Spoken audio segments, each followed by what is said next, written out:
आपको सीधे लिए चलते हैं लोकसभा, जहां पर शुभांशु शुक्ला को लेकर चर्चा की जा रही है।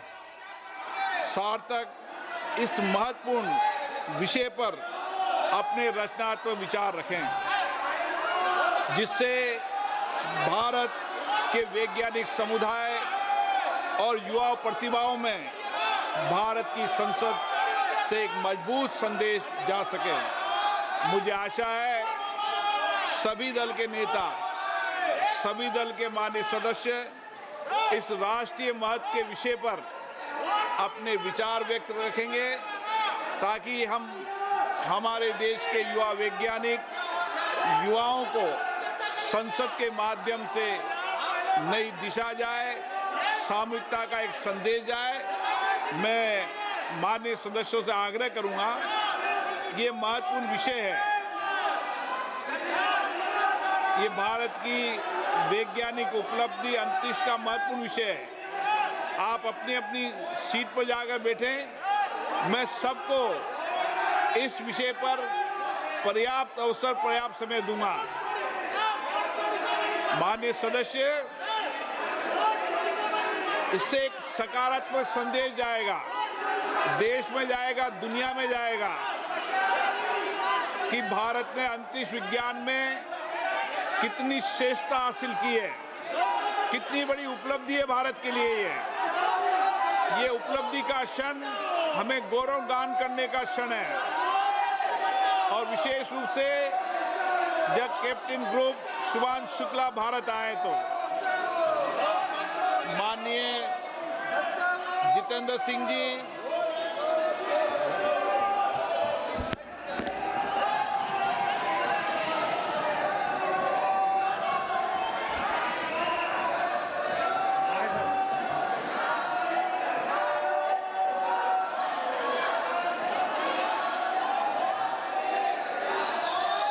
आदरणीय अध्यक्ष महोदय,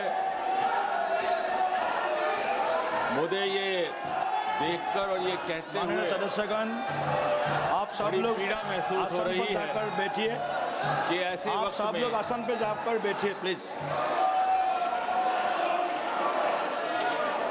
अध्यक्ष महोदय, मुझे ये देखकर और ये कहते हुए बहुत पीड़ा महसूस हो रही है कि कैसे वक्त में, जबकि मुल्क में जश्न का माहौल है, जब हर देशवासी गर्वान्वित महसूस कर रहा है, जब देश अंतरिक्ष की उपलब्धियों का उत्सव मना रहा है, तो विपक्ष हमारी अंतरिक्ष की उपलब्धियों के लिए अंतरिक्ष से जुड़े विशेषज्ञों को और वैज्ञानिकों को बधाई देने में भी असफल हैं और उसके लिए तैयार नहीं। आपकी नाराजगी सरकार के साथ हो सकती है, आपकी नाराजगी भारतीय जनता पार्टी और एनडीए के साथ हो सकती है, परंतु हैरत है आपकी नाराजगी एक अंतरिक्ष यात्री, एक गगन यात्री के साथ भी हो सकती है। और वो एक ऐसा अंतरिक्ष यात्री जो एस्ट्रोनॉट होने के साथ साथ भारतीय वायुसेना का एक अनुशासनबद्ध सिपाही भी है। उसका ताल्लुक ना किसी राजनीतिक दल से है, ना किसी राजनीतिक पार्टी के साथ।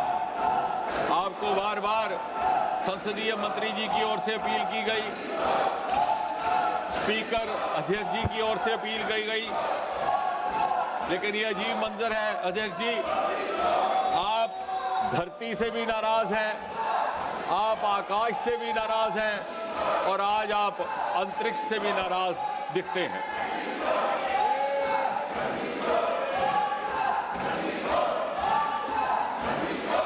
और एक चिकित्सक होने के नाते, मेडिकल डॉक्टर होने के नाते मैं ये मनस्थिति समझ सकता हूं अध्यक्ष जी।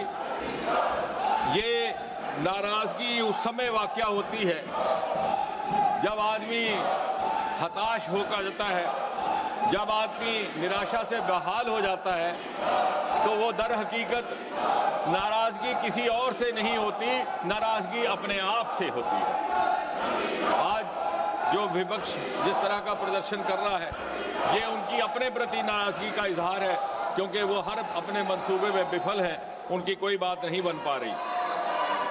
फिर भी मैं अपनी बात रखने से पहले, ताकि कहीं ये संदेश ना जाए कि हमारी ओर से पर्याप्त प्रयास ना हो, पूरी विनम्रता से सर झुका करके ये अपील करूंगा सदन के तमाम साथियों से, विपक्ष वालों से भी, कि यदि आपको सरकार का या देश का लिहाज नहीं तो कम से कम इन अंतरिक्ष की उपलब्धियां प्राप्त करने वाले विशेषज्ञों के लिए आप इस चर्चा में भाग लें, वापस आएं। अहमद फराज का एक बड़ा मशहूर शेर है कि किस किस को सुनाएंगे जुदाई का सबब हम, किस किस को सुनाएंगे जुदाई का सबब हम, तू मुझसे खफा है तो ज़माने के लिए आ, और किस किस को सुनाएंगे हम तुम्हारे शोरो गल का सबब, तू मुझसे नाराज है तो सुभाषों के लिए आ।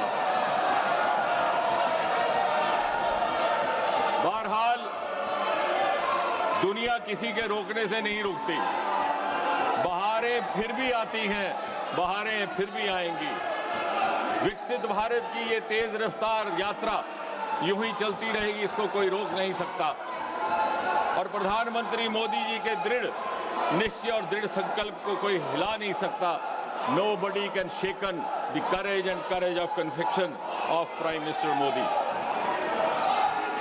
Having said that, अध्यक्ष जी, आज एक ऐसा वक्त है जब सारा देश जश्न के माहौल में है।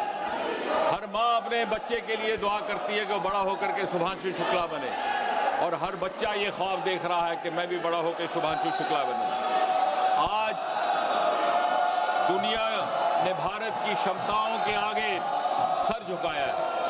अभी कल ही शुभांशु का इस सफल यात्रा के बाद राजधानी दिल्ली में वापसी हुई है, आगमन हुआ है, और उससे कुछ ही समय पहले ऑपरेशन सिंदूर के द्वारा भारत की अंतरिक्ष में क्षमताओं का प्रदर्शन धरती से आकाश तक देख करके सारे विश्व ने हिंदुस्तान का लोहा माना है। ऑपरेशन सिंदूर के दौरान भी अंतरिक्ष विभाग और स्पेस टेक्नोलॉजी की जो भूमिका रही है, उस भूमिका को निभाने के हेतु जो टेक्नोलॉजी अपनाई गई, वो भी गत 10 वर्षों में मोदी जी की सरकार के आने के बाद ऐसा हुआ। और इस तरह से मुझे यकीन है एक समय आएगा जब ये प्रश्न किया जाएगा इतिहासकारों से कि ऐसा क्यों कर था कि 60-70 वर्ष तक हमारा अंतरिक्ष का विभाग अलग थलग पड़ा हुआ एक सुस्त रफ्तार में काम करता रहा।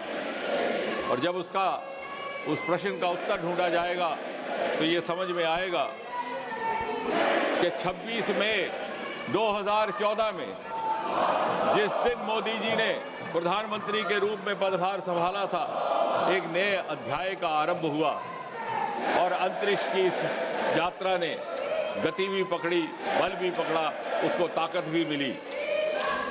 और दूसरा प्रश्न ये भी पूछा जाएगा कि ऐसा पहले भी हो सकता था, मगर क्यों कर ना हुआ। और उसका शायद ये उत्तर होगा कि हमारे देश में प्रतिभा की कभी कमी ना थी, हमारे वैज्ञानिकों में, हमारे विशेषज्ञों में काबिलियत भी थी, योग्यता भी थी, सलाहियत भी थी, क्षमता भी थी, आंखों में सपने भी थे, दिल में अरमान भी थे, मेहनत करने का मादा भी था। लेकिन अगर कमी थी तो कमी थी उस अनुकूलता की जो नीति निर्धारकों की ओर से अपेक्षित होती है। यदि कोई अभाव था तो अभाव था उस सपोर्ट सिस्टम का जो राजनीतिक नेतृत्व, पॉलिटिकल डिस्पेंसेशन से अपेक्षित होता है। और उस अभाव की पूर्ति, उस कमी की पूर्ति मोदी जी के आने के बाद सन 2014 में हुई। और इसके पीछे कड़ी मेहनत की गई, कई क्रांतिकारी निर्णय लिए गए, एक के बाद एक स्पेस रिफॉर्म्स लाई गई जो कभी किसी ने ना सोचा, ना कल्पना की, ना तस्वुर किया। ऐसे ऐसे कदम उठाए गए, अंतरिक्ष के विभाग को प्राइवेट सेक्टर के लिए खोल दिया गया और मीडिया ने उत्साहित होकर के लिखा, Modi has unlocked India space.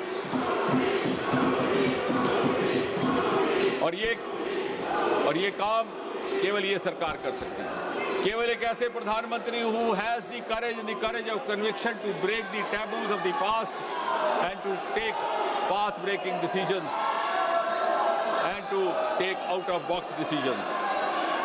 देखते ही देखते कुछ एक वर्षों में जहां हमारी स्पेस इकोनॉमी केवल नाम मात्र हुआ करती थी, आज $8 बिलियन तक जा पहुंची है और इतनी तेज रफ्तार में उसकी प्रगति हो रही है कि आंकड़ा ये दर्शाता है कि आने वाले 8-10 वर्षों में इसमें लगभग 5-6 गुना वृद्धि होगी।